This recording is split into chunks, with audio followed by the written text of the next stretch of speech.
welcome to At School. I am teacher Jolie. Today we are going to learn one of the most important verbs in English, the verb be. Let's start with a short conversation at a coffee shop. Hi, how are you?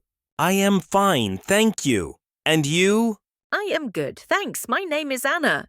What is your name? I'm John. Nice to meet you, Anna. Nice to meet you too.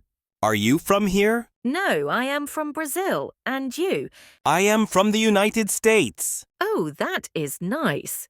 Are you a teacher?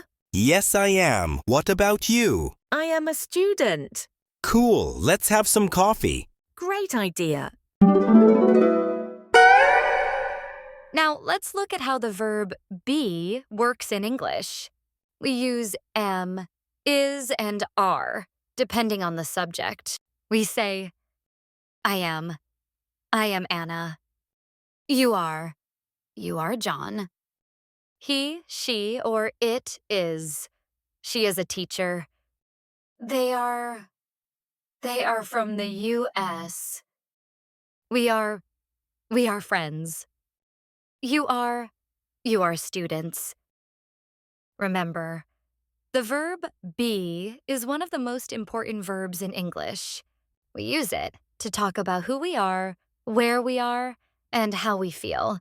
In everyday English, we often use short forms like I'm, you're, he's, she's, we're, and they're.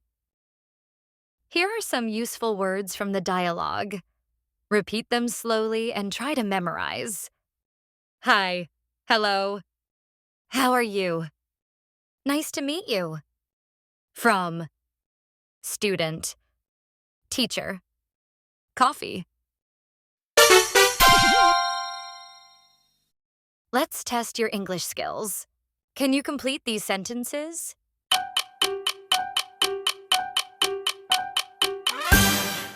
Now, let's practice together.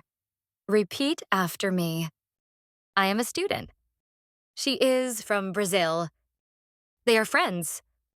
You are a teacher. He is at the coffee shop. Excellent work. Now you can introduce yourself in English using the verb be.